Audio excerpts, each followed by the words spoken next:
I don't think I'll be able to live up to this introduction. But anyway, you know, it's fantastic to be here, and with a group of over 120 people, as the Irish Times will report it on Monday morning. And of course, not an RTE camera in sight. If it was for the convention to destroy the Constitution, they'd be all over the place and cheering us on. So it's just wonderful, and it's very heartening to see you all assembled here. And I draw great energy from you, as I know everybody else that has spoken here today does. And we've heard some very powerful speeches today. We've heard from people who survived abortion, people who were not supposed to be here today, but who nonetheless stand among us, a living flesh and blood reminder that every abortion deprives us of a human person. We've heard from campaigners who fight tirelessly, day after day, year after year, for the right of children to be born, to grow up, to stand amongst us, and to take their place and to contribute to the future of humanity. We've heard from people who have devoted their lives to reaching out to women in crisis, people who know that every abortion has at least 2 victims, and that part of our mission, both as a pro-life movement and a human society, must always be to provide comfort and aid to women in crisis. We have heard voices from many countries and cultures, and that should remind us that while we are focused on Ireland, the struggle for human life knows no border. A human life lost in China or Colombia or Spain or in the United Kingdom is no less a loss for humankind than a life lost here in Ireland. Our cultures and our politics and our languages and our faiths may differ, but our humanity is common to all of us.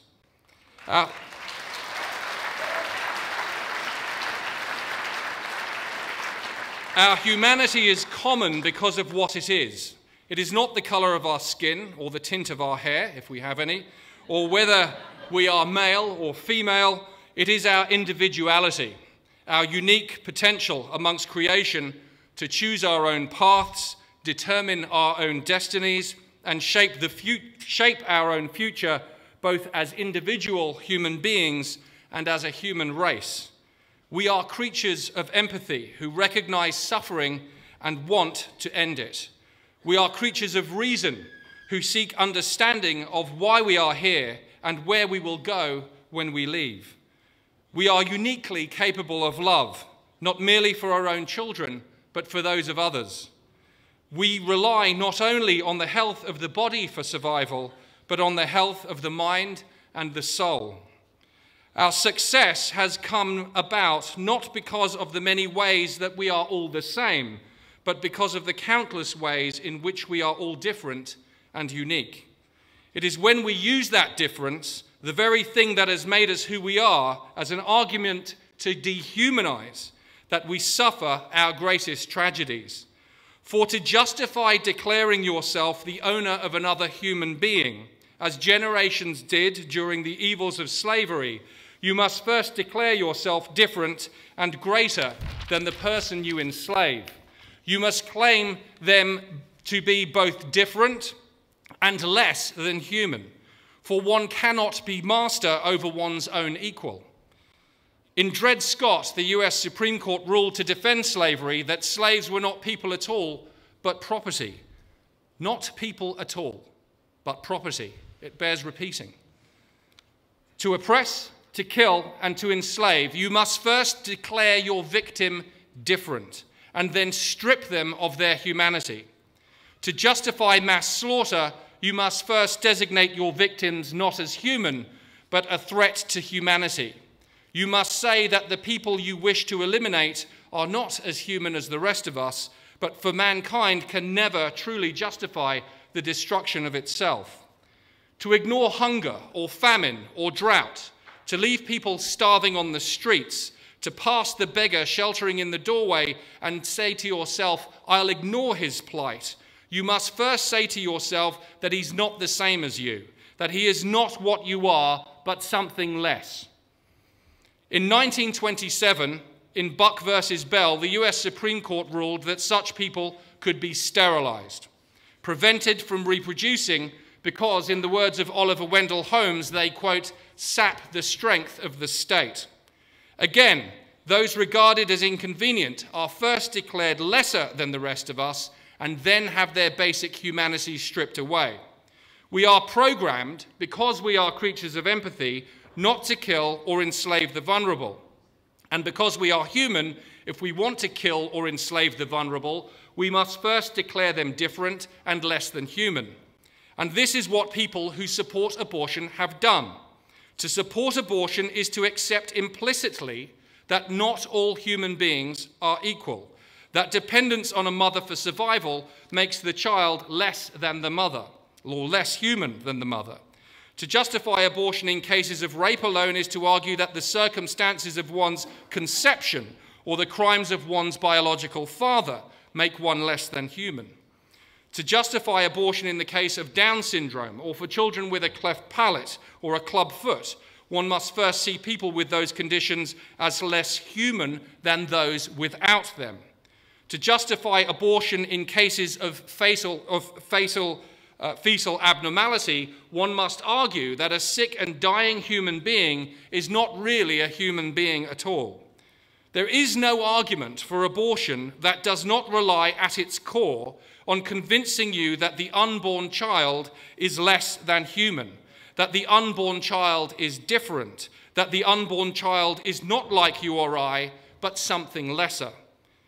There is no argument for abortion that does not reduce the unborn child to a mere choice, a being whose existence is subject only to the will and desire of somebody else. There is no argument for abortion that does not say that an unborn child is naught but a mere choice, a commodity, a thing to be accepted or thrown away. Don't simply rely on me for proof of this. Look merely at the language used by those who support abortion. Never will you meet a mother who says she's expecting a fetus. Never will you hear a supporter of abortion advocating for the termination of a baby. The language they use is designed to dehumanize, to strip from the unborn, in cases where it suits them, the words we use to describe ourselves as human beings. To render themselves comfortable with the acts they support, they must first strip their victims of all the protection of human empathy and reduce them to a mere choice, as if the decision to have a child was the same as the decision to buy a new suit. There is no scientific argument for this. When you ask them, they will declare that they are pro-woman, that for them this is not about denying their empathy, but showing how much they love women. Ask them if they support abortion, and they will say they support a woman's right to choose. But ask most of them if they support abortion at 36 weeks of pregnancy, and they'll go quiet. There is a point at which they even can no longer dehumanize, when they recognize a face, a human face, or human toes, or a human heart. Ask a supporter of abortion what the time limit should be, and you'll get a different answer every time. 10 weeks, 12 weeks, 18 weeks, 20 weeks, 24 weeks. They've been conditioned to see our humanity as a purely visual thing. For them, the line between life and death has been reduced to whatever makes them squeamish. But our humanity is more than just the development of our bodies. It is more than how we look. It is more than where we are, whether that be in the womb, in a hospital bed, or standing here today.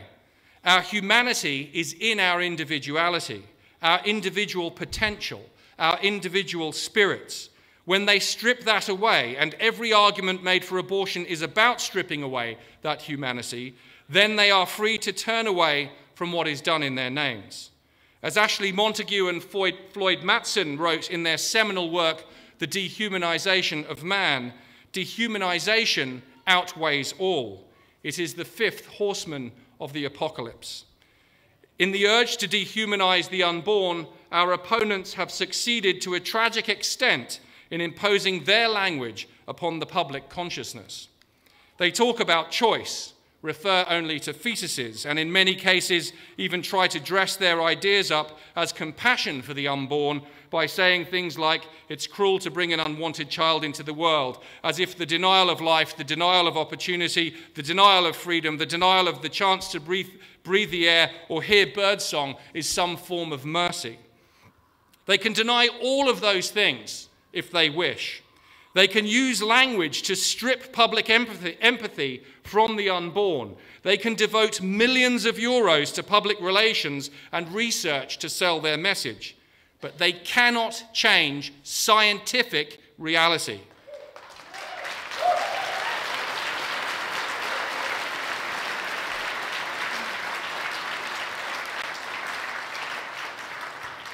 We know that our individual identity, our appearance, many of our talents, all the building blocks of our humanity are given to us at the moment of our creation. We know this through the discovery of DNA and through our own human experience that each and every one of us is different and unique in some way. We know that thanks to science, it will soon be possible to recreate a human face using just a single strand of DNA. Someday, not long from now, we may be able to see the human faces of those who so many of our opponents say are not human at all. And nobody who calls himself a liberal or a progressive can ignore science. Nobody who calls himself a progressive or a liberal will be able to look at a face like that and say any longer with any honesty that these are not the faces of our fellow human beings. That's why I come here today not with a message of despair, but with a message of certainty. The arc of history is long, and it bends towards justice and truth. There are millions of people out there who support abortion. The vast majority of them are good and decent people. Many of them are fathers and mothers, and it is up to us to persuade them of this cause. It is up to us to show them that their support for abortion relies on their ability to draw imaginary lines that protect their own conscience. It is up to us to show them that what they believe at the moment is unscientific. I wish that many of those people could read today what will be written by future generations about this debate. I wish that they could see what will be said of them by generations to come when it is finally established that the unborn are human and that abortion is a crime against their humanity.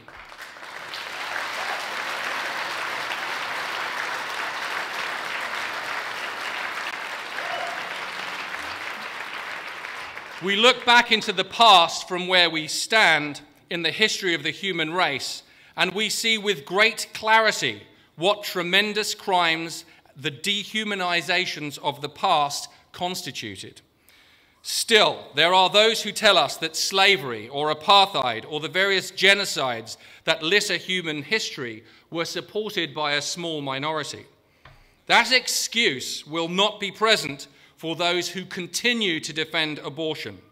Every tweet, every article, every radio interview and protest will document the complicity of those on the wrong side of history in the silent elimination of those considered less than human.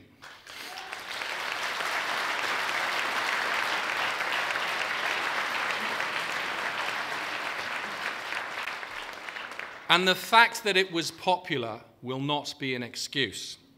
And the fact that the media lined up to support it will not be an excuse. The fact that so many of them were guided by that human desire to conform will not be an excuse. For when we are judged by history, there'll be no excuses left. There will be those who stood up for life and those who stayed silent.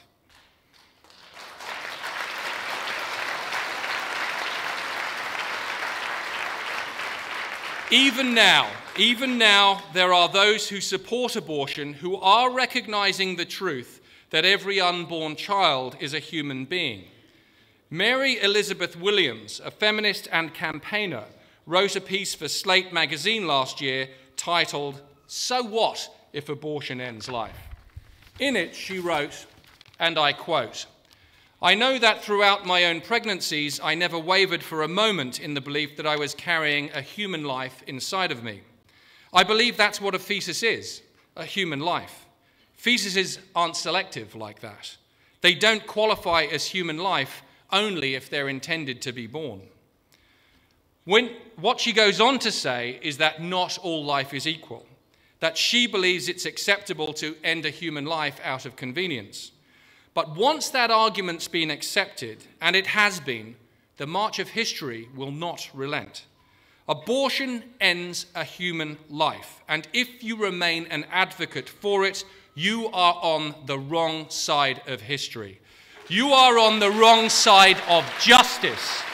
You are on the wrong side of the fight for human freedom, and history will judge and remember you for it. Progressives and liberals have always claimed to be on the side of progress and justice. It was Immanuel Kant who said that progressivism was a movement away from barbarism and towards civilization.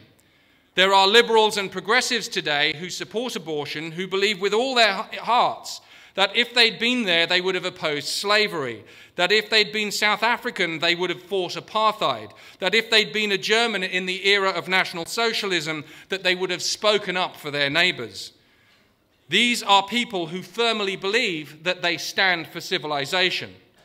But eliminating an unwanted child is not civilization. The abortion of a child because it has a cleft palate is not civilization.